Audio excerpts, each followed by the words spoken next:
Welcome back to the Anti-Meta Club. This week's race C is not at all a surprise, unfortunately. It's a combination we've had approximately 1,000 times, but still, I do find it fun, and I have found an anti-meta for you. Let's get into it. Your anti-meta car of the week is the Jag. The Viper seems to be the absolute meta, but the RCZ, the 4C, and 4GT are also very good. You could also use the McLaren. Actually, a lot of cars are viable. I just wanted to give you something I didn't see a lot of in the leaderboards or in the races. I managed to get a 126.2, which made me the only Jag in the top 100. And as you can see, there are a ton of Vipers, surprisingly lots of Z4s, there's some 4Cs, some RCZs, and there are truly a lot of different cars in the top 100, but it's clear that the Viper is the meta. As you move down the front straight, you can look for the beginning of the curve on the right to signal where you should look for the 100 meter board, and right before that is when you should hit the brakes. Brake heavily onto the curb and wait until you're past the 50 meter board to start turning in, continuing to trail brake as you move in towards the apex.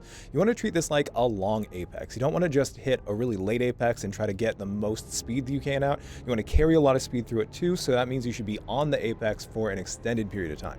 You can use a bit of the area beyond the curb, but make sure that your left tires don't go beyond the white line. Using the end of the curb and the arrow signs to guide you exactly when you should start turning to the left, you want to stay full throttle all the way over the grass right here. Continue to steer left past the sign until you're all the way beyond it, then you're going to change directions before lifting off the throttle.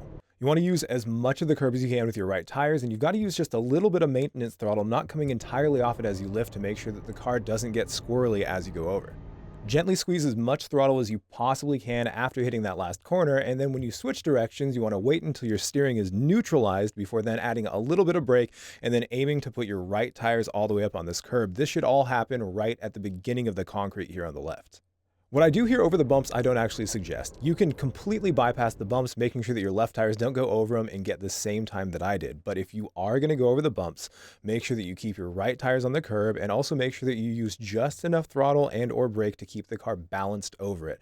If the front lifts or dives too much, it's going to make you jump, and you do not want that. As you can see, I squeezed a little bit of throttle before then coming entirely off the throttle and hitting the brakes right at the end of the curb there on the left. Brake, downshift a second, and then turn in. You'll see that I start turning in as I brake, but I never go beyond 50% brake to make sure that I still have grip in the front tires to steer the car. Gently add throttle as you track out until you're fully settled, and then start aiming towards the inside by driving off the curb before the beginning of the grass. Once the entirety of your car is beyond the curb, you're then going to add about 50% brake one more time as you immediately start trail braking in. Downshift all the way to first gear as you approach the apex, and I've been avoiding the white line, but I think you can actually use it or use beyond the white line now. I think I was slipping earlier because I was actually adding too much steering for the speed I was going, and it might not actually give you dirty tires. But either way, as you track out, make sure you gradually add throttle, and you do not need to be aimed towards the exit. You just have to make sure that you're going to avoid going over the white line. Use the two green bollards here, which aren't actually bollards, but I don't know what to call them, to align yourself so that you barely miss the second one, and you can hit the brakes as soon as your front tires get past the curbing. Trail brake in third gear immediately, trying to get your left tires up on the curb. It's important that you come off the brakes very gently, as well as add throttle very gently, because if you do either of them too abruptly, it's going to take too much weight off the front tires and you're going to understeer. If you do everything really slowly, you should be able to get on the throttle pretty early, and then you can track out with a lot of speed. If you've done it properly, you should be able to stay full throttle as soon as the car dips right there, and then you should position yourself so your right tires are all the way up on the curb right here. As soon as you get all the way onto the bridge, including your rear tires, that's when you want to start hitting the brakes. Turn in as you come off the bridge, dipping down to first gear to get the car to rotate, then back up to second gear before you get on the throttle. As long as your left tires stay to the left of the white line before the beginning of the curb, your left tires can go all the way up on the curb, and then you've got to come off the curb before the end of the curb as well. That might have been confusing. Essentially, I just want you to imagine that the white line is the boundary, but that boundary is extended by the curb, so you can use that knowledge to track out as much as you possibly can without getting a penalty. Just in case you hadn't realized, you do not need to shift to sixth gear before this braking zone, and that braking zone is just about half a car length before the beginning of the curb here on the right. Brake extremely heavily in a straight line and move all the way up onto the curb. You should be looking for the apex, so you should be able to see the end of the metal barrier there on the left. By that point, you should be in first gear and just starting to turn in. Notice that I'm holding a lot of brake pressure, but not 100%, and then I come off pretty sharply, add more steering, and then get up to second gear, immediately getting on the throttle, but gradually getting to full throttle. A very small amount of wheel spin is better than getting on the throttle too slowly, but if you slide out whatsoever, it's going to be very detrimental to your lap time.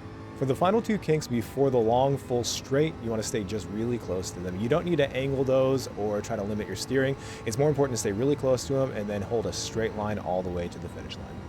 This car can feel very heavy and understeery, but it's important to note that with pretty much every car, you don't need to be facing the direction you're trying to go before you get on the throttle. As you can see, I get on the throttle just enough that the car doesn't start understeering and I can continue the line that I'm taking out of the corner. Going over this little bumpy corner, it's important to use a little bit of throttle as well as over those bumps if you do choose to use them, rather than coming entirely off the throttle, because coming entirely off the throttle will actually get the car to decelerate too much, making the front end of the car dive too much, and that's just going to upset the car and make it slide out and do weird things. It's always important to keep just as much throttle as you possibly can in pretty much any situation, not only to keep up the momentum, but also to keep the car balanced. Balance is the most important thing. I think a lot of people have a misconception about when a car is diving from the front, or the nose is lifting out of a corner, or if it's leaning heavily into a corner. When you are leaning on one side, let's say we're taking a left-hand corner and the car is leaning heavily on the right side, the bonus grip that you get from a car leaning heavily one direction is not always equalized by how much you're losing on the inside tires. Oftentimes, it's much more important to keep a car closer to a fully centered balance, whether it's accelerating, decelerating, or cornering, than it is to get the car to move too much from side to side or front to back. And that's very, very important when it comes to going over bumps. Make sure your car is balanced with the throttle or the brake as much as you possibly can. I'm not actually sure if this is the exact race that we had the last time we had Group 3 at Deep Forest, but it's definitely very similar. The strategies are also very similar to what we've had in the past. It is possible to do the race without taking tires, in which case you would want to pit either at the very beginning if you're at the back, or at the very end if you're at the front. It's important to note that the requirement is to go to the pits, not to take the tires. So as long as you go in the pits, you don't need to take the tires. However, it is most likely going to be faster and better for you if you do take the tires, especially if you're using one of the heavy meta cars or if you're using this. There are definitely ways to save tires enough that you could make this car and pretty much any of the cars in the class work by not taking tires, but it does become much more difficult with heavier cars, especially front engine rear-wheel drive cars like this. The active saving tires is really important in general, and I'm actually no expert at it. I tend to save tires just a little bit better than people of similar pace, but not quite enough to make a huge difference when it comes to these races. There are specific techniques that you can use, such as not braking as much, rolling through corners, getting on the throttle really gently, using higher gears. There are always definitely different things that you can do, but it takes a lot of practice to actually incorporate it. I have found, however, that the better you are at driving in general, and the more correct your technique is, just being smooth and taking the right lines, the better your tires will be. And the one thing that I can tell you is that tire temperature makes a huge difference. Don't overheat your tires, don't slide out, and you should have good tire wear throughout the entirety of the race. As soon as you start overheating the tires, however, the tires do start getting shredded. And if you think about a race with any of these multipliers, I actually can't even remember what the multipliers are for this race. Let's say it's a 4-time multiplier on tires. You can imagine that every time you slide, you're essentially sliding 4 times. So keep that in mind and try to keep your tire temperatures cool. With this car, I didn't even consider doing the type of race where I'm not going to take the tires. So I was definitely planning on pitting around lap 6, 7, or 8. Somewhere in the middle is generally the best place to do it when you're going to take tires. But as always, you don't want to be around people when you choose to take tires. I meant to apologize to Varial earlier on in the stream. I think he realizes that there's nothing I could do. There's nothing he could do either. When people spin out and you can't really trust the ghosting in the game, a lot of times your momentum just completely stops in Gran Turismo, and that means that the people behind you then have to deal with that, and then it's a really big accordion effect, which is really the only reason that the people behind me are now a full second behind. I got lucky that I had a power car. If you don't have a power car and you run into someone like that, then you're pretty much just going to be completely out of luck. Anyways, I digress. Back to the tire strategy itself. Like I said, you want to pit anywhere between laps 6 and 8 to have the most even stints. Of course, your second stint can easily be 1 lap longer than your first because you will have a lot less fuel at that point, but I find a lot of times it is better just to split it right in the middle if you can. With that said, the ultimate goal should be going into the pits when no one else is going to go into the pits. Now, that can be very, very difficult to determine, but if you've been racing with the same people or if you can just communicate with any of the people, be it on a stream or if you're just messaging them through PSN, or if you know them and you are talking to them, it is important, despite the fact that you have a lot of extra speed with the custom slipstream, it's much more important if you find yourself faster than the people around you to just pit by yourself and come out by yourself if you can. For instance, I race with Lulu as much as I possibly can. I know him and I trust him, and we do have very similar pace a lot of the time. If we went into the pits together, we could work together by either just not bothering each other or whoever's in the back providing bump drafting. But if you're racing around a ball of people that you do not know, you definitely want to try to avoid going to the pits with them, assuming that you are and you know that you are faster. Like I mentioned, I know Lulu, I also know PDX Varial, and both of them would be good people. They'd be a good match for my pace and a good match for us to work together until the very end when we do want to fight each other and actually challenge for position. If I didn't know them, I would probably go for the I'm just going to do whatever you don't do strategy. So let's say I'm racing with someone that I don't know very well, and it does seem like I could be faster than them. If I follow them very closely and it looks like they're going to go in the pits, I would not go in the pits. If it looks like they won't go in the pits, then I would simply slide in. But it can be kind of tricky. You have to make sure that if you are intending on going in the pits, you stay within the pit lines, because you will get a 3-second penalty if you cross it whatsoever, unless you don't go in. So you can cancel a pit entry. You can't make a late decision to go in the pits. So you got to act accordingly. On the other side of things, custom slipstream is so incredibly powerful that you could be as much as a full second faster than someone chasing you. And because of the custom slipstream and or car choice, they might end up being able to stick with you. If you find yourself in a situation like that and you're absolutely certain you're faster than someone who's trying to make passing attempts on you, you could try to pit early to try to get rid of them. The issue with pitting early is that you will have worse tires by the end of the race, but the tire wear isn't horrendous in this race. So I would say, even with this car, you could pit anywhere as early as lap 5 or as late as lap 9, and you should be totally fine. I think you could even make it work by pitting on lap 4, but you're going to have really diminishing returns at that point, and you might as well just not take tires if you're going to do that kind of strategy. I do want to talk a little bit more about the custom slipstream. If you've been playing Gran Turismo Sport for a long time, you're probably familiar with the custom slipstream.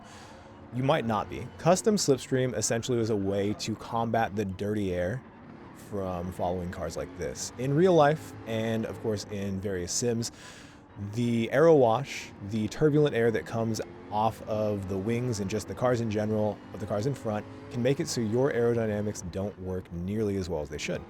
This is something, of course, that happens in real life, but the effect in Gran Turismo was much stronger than real life. So in order to combat that, they introduced custom slipstream.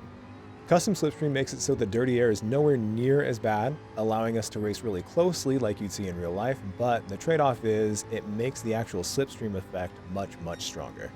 That means if you're just within about a second, maybe even 1.2 seconds behind a car in front, you're going to benefit from the slipstream. And the longer the straight, the more effective it is. This has the unfortunate effect of making it so people who are even a full second slower over the course of a lap can still stick with you, and depending on the car that they're using, it might even be worse than that. For instance, if you're using a car that's really fast on the twisties, and you have someone who's definitely slower than you but are using a car, or is using a car that is much more fast in the straights, then they're going to have a huge advantage over you. And in fact, they can use that to get in front of you before the twisties, and then you're just going to be held up and you're going to end up going much, much slower. I want to take note that that's not happening on the screen right now. That is something that I've had to deal with many times over the course of the past couple of years in Gran Turismo, especially when it comes to trying to find an anti-meta car. A lot of times the meta car is the meta because it's just so incredibly powerful in the straight. And when it comes to using a car that isn't as good in the straight but is faster in the corners, it doesn't matter how much faster you are than someone in this situation. There's just sometimes nothing you can do. Also, I meant to apologize again to Varial. As I was trying to pass him when he was slowed down a little bit before the tunnel, I bumped him just a little bit. I don't think it actually affected either of us, but I always feel bad when I make any contact. And also, shout out to Pelicano Pace. That was a really well set up pass. He bumped me so I'd stay next to Varial and then took advantage of both of us by passing us on the inside. That was actually really solid. Anyways, I feel like I'm being really disjointed while talking about the custom slip and such. Is really important for this race because there are two really long full throttle sections, and then the middle section is incredibly twisty. And one of the reasons that the Viper is so incredibly dominant here is because it has incredible grip, incredible acceleration, and good top end. The 4C and RCZ had both been meta cars in the past, and those cars definitely shine in the middle, but they also do have good top speed as long as they're in the slip. So I wanted to find a good car that could kind of do a little bit of both, but definitely had enough power to pass in the straight, as you can see right here. But the most important reason I'm talking about this is because you've got to understand why it is that people are able to catch up with you if perhaps they aren't able to usually, and also to plan your strategy in accordance with what people are doing. A lot of people are dive bombing whether or not they mean to, because they are not used to how much extra speed they have. So if you are in someone's slip for a really long time, you're definitely going to have to brake a lot earlier than you're used to. And if you're following really close to someone, you can come off the throttle before you get to the braking zone. You can brake gently before the braking zone, or you can just choose to brake really hard early. But if you do brake hard really early, people behind you may run into you. So you've just got to be really careful with people behind you and really careful with your strategy because of all that. Now, if you look at the right side of the screen, the fastest lap that I had set was a 27.2. Pelicano Pace, who's right behind, hit a 26.9. This car and any of the good cars are capable of hitting 26s by themselves, and in slipstream should be able to hit mid to low 26s. I hit a 26.5, and I know by myself I can hit consistent low 27s, if not 26s, at the beginning of the race and definitely at the end of the race. So using that data, it definitely appears like I've been held up by battling or by traffic or something the entirety of the race, and with that, I made the decision to go in the pits. And luckily, like I mentioned before, I do trust Lulu, and he does have really good pace. So if we're able to work together, then we should be able to go much faster than the people who are going to go in the pits afterwards. We'll also have fresh tires, so we should go faster in general, and we don't have to worry about nearly as much traffic. The only traffic we'd have to worry about is either people who are so far behind that even though we pit, they're still going to be next to us, or people who would pit before us. And that does happen. Both of those situations do happen from time to time. If you find yourself ghosted and within someone else's car, you can pull off the funniest thing in the entire world if your car is faster than theirs by staying inside their car and then just trying to get in front before allowing the car to unghost. So just trying to figure out what their line would be and then try to get out faster. If your car is not faster, it's very important to make sure that you're not too close when the cars do unghost, because there have been situations where a car will unghost as soon as you're about to hit the brakes, and then they hit the brakes just before you, and you can cause a massive collision. It kind of like multiplies the physics of the whole situation too. So you got to be really careful when you do find yourself ghosted with another car, but it also can be the funniest thing in the world. Now, like I mentioned before, my idea right now is just to work with Lulu. The very least I can do is not bother him when it comes to the corner, so not setting up to go for passes, not getting too close, and essentially just making sure I don't do anything to hurt his line and his pace. The best thing you can do is if you are able to stay with them, then you can give them a bump draft like I did. We're both going to benefit from that. Not only do I have the overspeed from using the custom slip and staying within his draft, but he also gets a boost to his speed, and the speed that you lose by giving him the bump completely disappears and evens out just a little bit after giving the bump. Now, it was very good that I gave him the bump instead of trying to pass, because he was much better at that corner than I was all day. So even if I did want to pass him, I was going to wait until we get all the way away from anyone else who might be coming out of the pits just now, and then I might try to make a move. But when it comes to your out lap, it is the most important lap of the race, assuming that you are trying to go for an undercut like we were, and so it was really good that I did indeed give him that bump there. If you want to see just how effective it was, if you go back, just rewind the video to see exactly where we were right before we went in the pits. We were fully behind Andres Roca, who is now nearly 6/10 behind us. Not that much further into the future, at the end of the very same lap, I found myself in the exact same situation. So once again, still trying to work with him as much as I possibly can to get ourselves as far forward as we can before the other people make it through the pit cycle. I gave him one last bump, making sure it wasn't too close to the braking zone, and we continued. He also had the slipstream from KP Wilcox, and that plus the slipstream he's giving me gave me even more of a boost. Jumping all the way to lap 12, anyone who was going to go in the pits and actually take tires has done so now. And so the work that we did together ended up putting us all the way in 5th and 6th place respectively. Now, as I mentioned before, it is tough to judge braking distance. It is really easy to brake a little bit too late. As you can see, Elsie tried to throw himself entirely. I'm sorry, I called him Mr. Elsie. His name's Lulu in the game. In chat, he's Mr. Elsie. Sorry I had to showcase this too, by the way, Mr. Elsie. He tried to throw himself off as to not completely destroy KP, and it did look like he bumped KP a little bit, but I don't think it actually affected KP whatsoever, and luckily Lulu was able to get right behind me again. Now, I was not exactly sure what I was going to try to do, and in this point I was going to try to bump Paul, but then Paul defended as well, and I decided, why not? Let's try to send it around the outside. Paul's really amazing, and I know I can always trust him, and that is why I decided to send it on the outside, and just like always, he gave me a ton of space. So I was able to take the position, and right as soon as we got to this really crazy bumpy corner, it looked like I was able to take the position entirely. A lot of stuff happened behind me, and I was able to completely break away, so I definitely benefited from that entire strategy as well as some shenanigans. But if I didn't have Lulu to work with, I would have gone a little bit slower, probably even 3 or 4 tenths slower per lap when I wasn't working with him. As you can see, I had a 26.4, I hit a 26.6. This car is definitely capable of even faster, and at the end I hit a 27.3 despite the fact that the tires were pretty bad. But pit strategy is going to be a huge part of your success here, and knowing when and how to use the custom slipstream to your advantage will also be a really big part of your success. Thank you for watching my video. If you liked what you saw, please don't forget to like and subscribe. And of course, I'll be making another guide next week. To finish off, I'm going to leave you with a look at my current members. I love every one of you. Thank you very much.